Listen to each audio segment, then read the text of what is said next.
I'm Danielle Royston, and this is Telco in 20.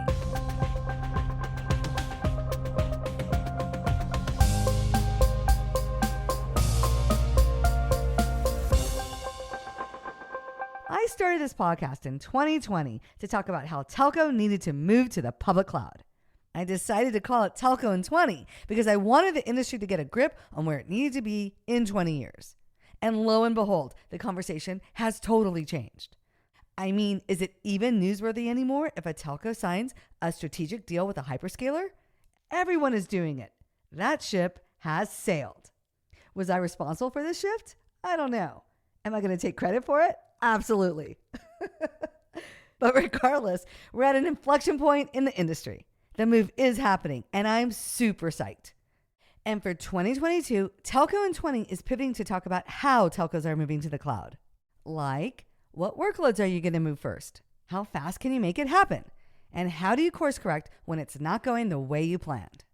So I'm going to revive an old Telco in 20 series, Conversations with the BFCs, and so it's time to check in with Google Cloud.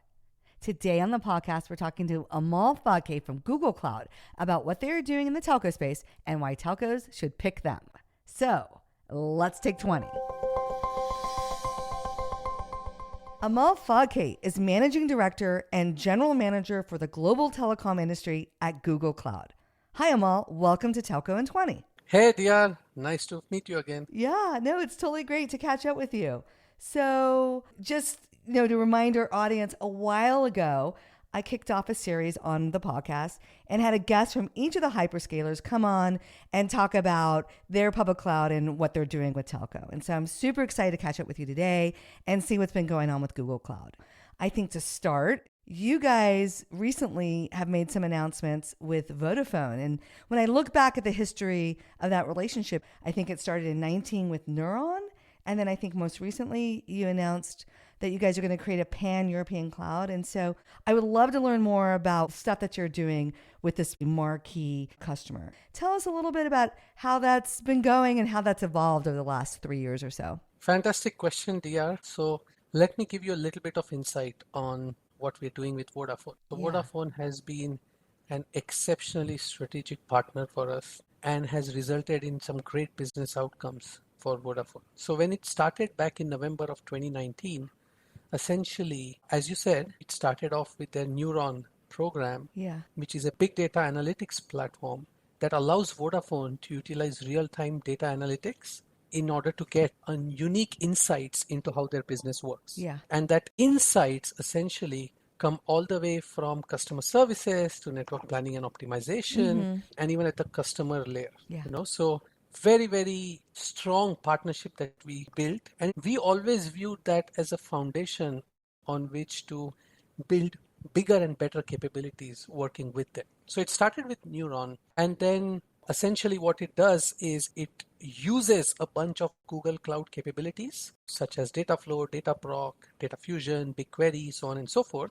And then it also brings together multiple data sources from Vodafone to create this analytics platform on which you could then drive significant insights to help you run a better business. It's really interesting. The way I imagined this was it was more like an evolution. No, it was sort of the idea that, hey, let's nurture this platform, let's build something unique, and then let's build upon that going forward, right? So it was an evolution, as you said. Now, last year, we took the next step in that journey, which is essentially we built a new concept to the industry, really, and Vodafone pioneered this by creating this platform called Nucleus with an engine called Dynamo inside that Nucleus platform.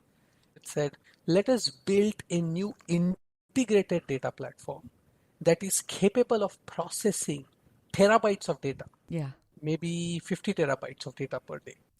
And these are really industry first, to build a platform that can process that amount of data built in-house, TR. Up to 1,000 employees of both companies located in Spain, UK, US, collaborating on this project, building this platform. It's a global integrated data platform. What's unique about it, as I said, is the data sources could be anywhere inside Vodafone's deployed models.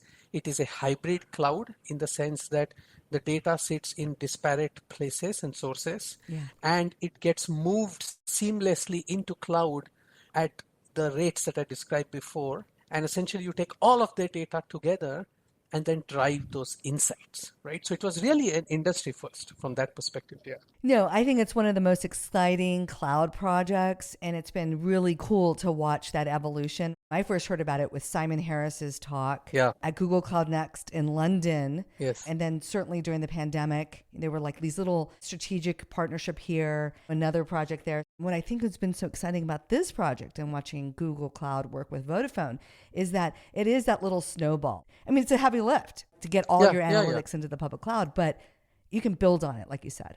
Exactly. And to your point, the creation of this single integrated platform already identified more than 700 use cases across products, services, customer service, network, and so on and so forth. Then came the step that we announced this month, which is now that we are generating these use cases, which was always what we wanted to do, how can we build applications on top that can leverage those use cases to drive unique experiences? For sure. Well, you got to connect it back to the system of action, Exactly. right? Like, I think a lot of telcos, first of all, they didn't have the insights because they didn't have the capability or the processing power to get them in the first place. But then once you have them, you got to action them. You need to deliver the insight at the point of customer support of what do we need to do for this customer? Or when there's an outage, the analytics are saying, okay, here are the customers that are impacted and then here's what you should do to rectify the situation. And so I 100% agree. And I think you absolutely need the processing power of the public cloud. You can't build it in a private cloud or on premise.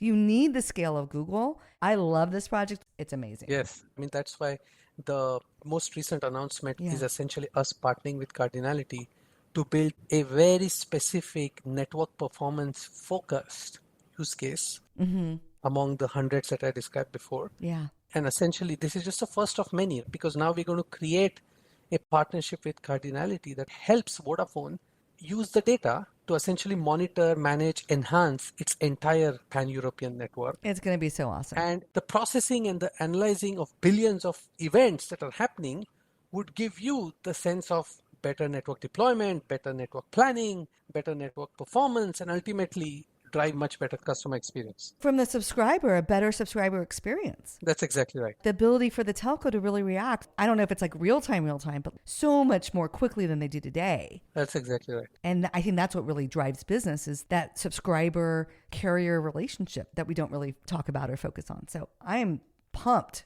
I use it as an example all the time because I think it's so great what you guys are doing with Vodafone. Perfect. I think it's super cool. We are grateful to Vodafone for trusting us and for the partnership with us. They're great. And so moving on, we always watch what you guys are doing with your big annual conference, Google Cloud Next. Yeah. And at last year's event, you guys announced Google Distributed Cloud, which I think kind of builds on Anthos. I mean, obviously the other guys have offerings as well. I think AWS has a similar one. Outpost, Azure, I think is Azure Stack.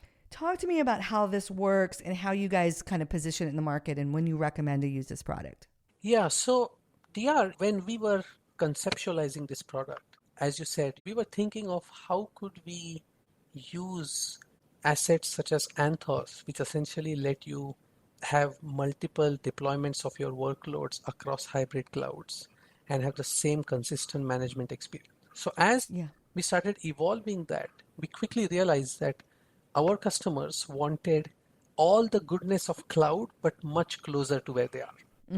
Distributed cloud and the Google Distributed Cloud portfolio that we announced is really a managed product that has hardware, that has software, that has services wrapped into it. And it brings the same goodness of cloud and our planet scale infrastructure with the highest level of performance, security, and so on, closer to home, closer and really flexible to where you want to be. Because today, the jury is still out in the industry on what is the optimal placement of a distributed cloud. And which is why, where do you draw the line? What do you move? Exactly. And so distributed cloud gives you the flexibility. And in March, actually, we were thrilled to announce the general availability of GDC Edge, which is the first incarnation of the distributed cloud platform. And that is a fully managed product, as I said, but you can deploy it on the edge of our own footprint, Google Cloud's footprint. You could also deploy it inside an operator environment, let's say to power up their cloud native 5G networks, whether it's core or radio. Yeah. You could also deploy it at the edge of the operator's network to Correct. deploy edge workloads. And you could even go further and in some cases deploy it within a customer or an enterprise footprint Exactly. when you need Yeah. to run that proximity-based sensitive workloads at scale. So that flexibility is what really this product delivers. Yeah, I recommend this all the time. I mean, even today, I was talking to a telco in the Middle East. And in this part of the world, we're seeing a little bit slower movement. We're seeing people deciding to build a private cloud. And I'm like, don't build a private cloud. Instead, why don't you use a product like Google Distributed Cloud in your data center? Because it forces you to get your workloads onto that platform and thinking in a, what I will say, truly cloud native way. And so that when you decide to expand and move into a Google data center or region, your workload is already ready to move. I mean, it's probably keystrokes to do it versus the hassle and the thousands of technical decisions you need to make when building your own private cloud. I'm like, don't do that. Just get one of their installations in your data center, bring it closer to home, and get comfortable with the technology. And I bet you'll start to move it into the public cloud. And to be honest, the GDC Edge platform that we have launched also goes back to the innovation point that I said at the beginning. We want to create this ecosystem-based approach, which means once you have that platform deployed, we have a much bigger, extensive ISV partner ecosystem that you could collaborate with to actually build applications on the edge. Yeah. They don't need to on cloud at all times. Yeah. And especially in telco where that rate of innovation is so much slower, I think that by starting to get comfortable with the Google offerings and the ecosystem, as you said, it's going to speed up that rate of innovation, which I think is so needed. And imagine if you're a telco that starts to learn how to innovate at 10 times the speed of your competitor. I mean, that puts so much market pressure. I would do that in a heartbeat if I were running a carrier. I'd be like, yeah, let's figure out how to use this technology. Stand on the shoulders of literally one of the best technology companies in the world. It's almost like using Google as an extension of your team. You get to use the Google talent for your own business. I think that's a no-brainer. Thank you, dear. Yeah.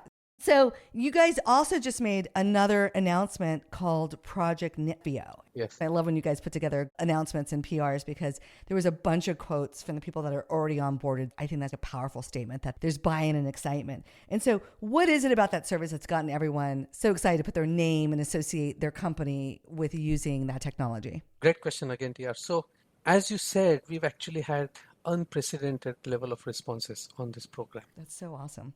And now it has got over 50 members already, and pretty much every carrier out there, plus a bunch of our network vendor partners, plus a bunch of our network software partners. Yeah. To your question of what's got them so excited, we've been looking at this whole move moving to public cloud. Now, one of the big constraints to moving them rapidly is once your infrastructure and your workload are on cloud, it's a completely new way of managing and operating your systems that you've traditionally operated on-prem.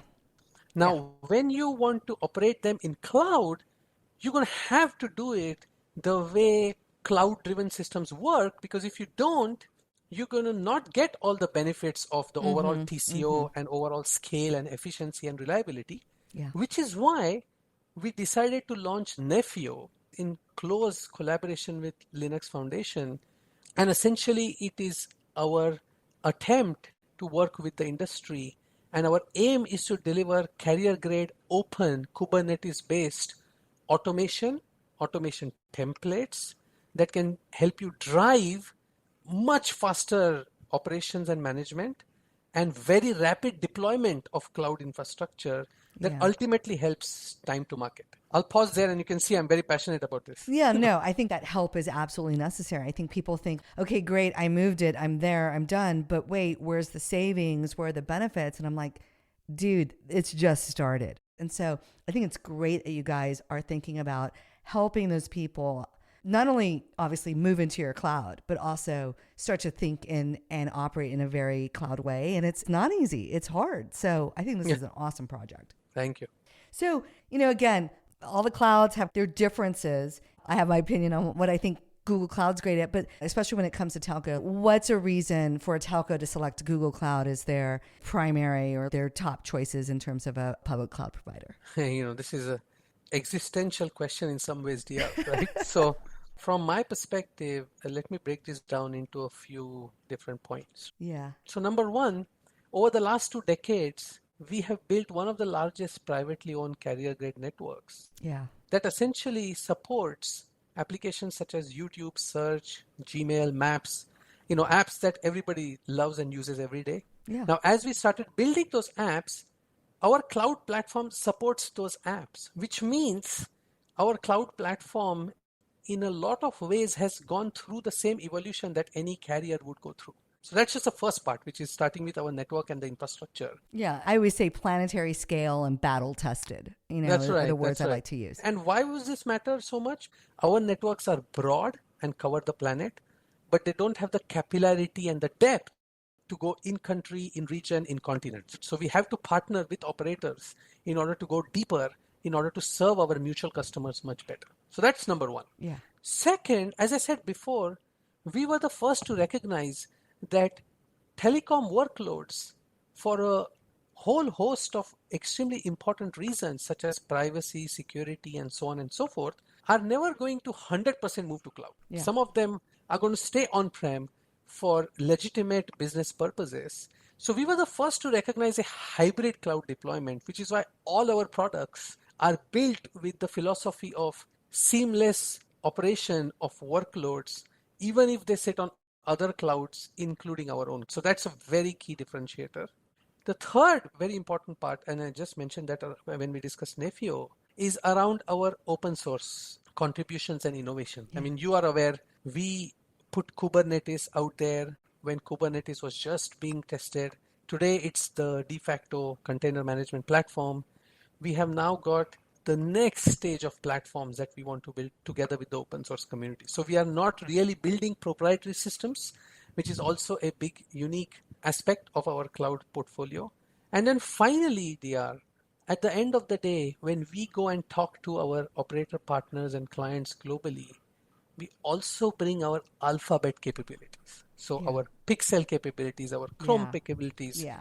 And when we match those up with cloud, we believe this is a very, very unique proposition. I mean, I totally agree. When I think about Google, obviously the Vodafone project, that analytics capability of Google combined with planetary scale. I mean, I was talking to a Google guy a couple years ago. You guys are downloading a copy of the internet every day. It's just like mind boggling when you think about social media and pictures and all the stuff that's happening. It's insane. And I think your point on Alphabet, right? You guys own the Android operating system. That is what is installed on mobile phones. I mean, in the United States, we kind of think iPhones are pretty ubiquitous, but in the world, it's Android. And I think that brings an understanding that is huge for Google Cloud and for telco. So for sure. Yeah. And so just kind of wrapping up, like 4 years ago, I was kind of this lone person screaming, hey, telco, move to the public cloud. But now it sort of feels like, is it even news if a telco signs a partnership with a public cloud vendor anymore? When you guys think about the next 10 years, do you see telco and public cloud just growing closer and closer? What do you guys talk about and see for telco and public cloud in general? Yeah, you are absolutely spot on, DR. We've been on an incredible journey over the last 3 to 4 years. The whole macro economics, the whole conflicts, the pandemics, and so on. Yeah, for sure. When you reflect on all those, you realize how critical the CSP and the service provider infrastructure has now become. Everything we do today, like me doing a podcast with you, is enabled through a service provider infrastructure somewhere. Yeah. And I've spent only 20 years in this industry that is 200-year-old. Yeah. But we've gone through so many phases, and now we are at a very exciting time because of the importance and the relevance that has gone up several notches because of everything that's happening around the world. So as that happens, cloud and cloud players in general are partnering closer and closer with the CSP industry. We at Google Cloud see that happening. The last 3 years, we built our portfolio. We did landmark strategic relationships. We've launched several products. We've launched several initiatives in the open source, as you've seen. So all of this just shows the momentum and the acceleration happening. I think that's going to continue over the next decade to the point where the value chain will stabilize. What I mean by that, DR, is right now there is still a lot of conversations around, hey, what's my piece of the pie? And there are so many ecosystem constituents in this overall value chain. To be honest with you, I believe this whole pie is large enough for every constituent in this ecosystem to have substantial value. And I think over the next few years, everybody's going to figure out what's the best value equation for them in that ecosystem. And that will build a very virtuous ecosystem ultimately for our customers, whether it's on the consumer side or on the business side, because in the end, we are serving them, and this partnerships is going to start to get closer and closer over time. Well, I think 4 or 5 years ago, it was like, will they or won't they? Yeah. And I think we're past that. And I Yeah, think when I yeah. talk to telcos around the world, everyone agrees it is a known eventuality. This is going to happen. And now it's just a matter of speed, right? Yeah. And so I sort of think we're 3 years or so. I agree with you. The pandemic really accelerated some of the movement. People realized I wasn't as digital as I thought. Yeah. Never thought all of my stores would be closed simultaneously. Yeah. I never thought we couldn't go to our data centers because people couldn't enter them. I'd like to think it's me shouting about the public cloud, but it was probably a combination of the 3 hyperscalers really kind of coming to meet telco, the pandemic, and then maybe just a little bit of DR shouting about it. So I like to think that. Well, Amol, this was a great conversation. I really appreciate you coming on the podcast and getting us up to speed with what's going on with Google Cloud. And thanks so much. Thank you for having me, dear. Absolute pleasure. Hope to connect again very soon. Thank you. Yeah. Stick around because we're ending each podcast with a Telco in 20 takeaway. I have 20 seconds to tell you something you need to know. We just talked about the analytics platform that Vodafone recently unveiled with Google Cloud. The system gathers network performance data across their 11 markets and IT systems to churn out insights that Vodafone can use to deliver a better mobile experience to subscribers. As I said in the podcast, it will be important for telcos to get insights into their systems of action, like the customer call center, account reps and dealers, even into AR glasses for retail reps. Imagine empowering your employees with recommendations that drive a better customer experience that result in 10x ARPU gains. Want to do this at your telco? Then give me a call or WhatsApp me at 925-TELCO-DR. Don't forget to sign up for our awesome newsletter at telcodr.com and connect with me on LinkedIn and on Twitter at telcodr. And I have great news. The Telco in 20 podcast just won a Gold Hermes Award. Woohoo! If you love this podcast as much as the judges did, subscribe on Apple Podcasts, follow us on Spotify, and share it with your friends and colleagues. Later, nerds.